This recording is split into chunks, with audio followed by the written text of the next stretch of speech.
এই যে 5ই আগস্ট যখন আমরা ফার্স্ট মিছিল নিয়ে আমাদের পার্টি অফিস নাসিরুদ্দিন ভবনের সামনে আসলাম, ঠিক 11টা 5-10 এরকম সময় হবে, এখন থেকে হয়তো 1 ঘন্টা পরে।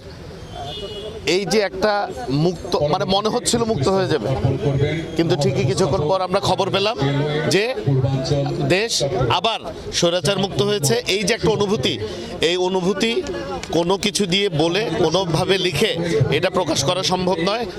এই 5ই আগস্ট থেকে আমাদের কি প্রত্যাশা? 5ই আগস্ট থেকে আমাদের প্রত্যাশা বাংলাদেশের আপামর জনসাধারণ, ছাত্র, শ্রমিক, জনতা সকলে মিলে যে উদ্দেশ্যে এই দেশকে আবার গণতান্ত্রিক প্রক্রিয়া ফেরত এসছে, সেটা হচ্ছে বাংলাদেশের প্রান্তিক জনগণের জীবনমানের উন্নয়ন করা, তাদের এই দেশে শান্তি শৃঙ্খলা ফিরিয়ে আনা এবং এই দেশ থেকে সকল ধরনের বৈষম্য দূর করা।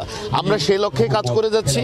আপনারা জানেন, গতকালই আমাদের স্বরাষ্ট্রমন্ত্রী জনাব সালাউদ্দিন আহমেদের নেতৃত্বে এবং আমাদের আইনমন্ত্রী আসাদুজ্জামান সাহেব সহ আমরা সংবিধান সংশোধন কমিটির প্রথম সভা আমরা করেছি। তার মানে আমাদের মাননীয় প্রধানমন্ত্রী জনাব তারেক রহমান বারবার যে প্রত্যয় ব্যক্ত করছেন যে জুলাই জাতীয় সনদ 2025 যেইভাবে দক্ষিণ প্লাজায় স্বাক্ষরিত হয়েছিল, অবশ্যই সকল সংস্কার সেই আলোকেই বিএনপি বাস্তবায়ন করবে। তবে বিএনপি জনগণের কাছে জবাবদিহিতামূলক একটি দল, বিএনপি জনগণের দল। বিএনপি কোনো হঠকারী সিদ্ধান্ত নেবে না।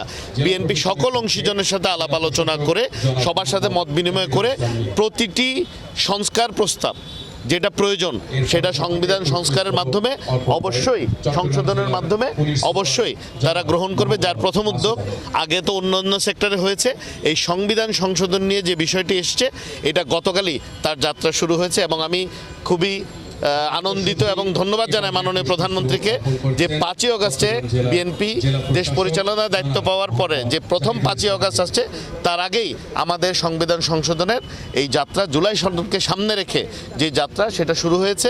এবং আমি বিশ্বাস করি মাননীয় প্রধানমন্ত্রী জনাব তারেক রহমান এমপি মহোদয়ের নেতৃত্বে সকল যে প্রতিশ্রুতি আমরা দিয়েছিলাম নির্বাচন আগে, সবগুলো ইনশাল্লাহ এই সরকার বাস্তবায়ন করবে।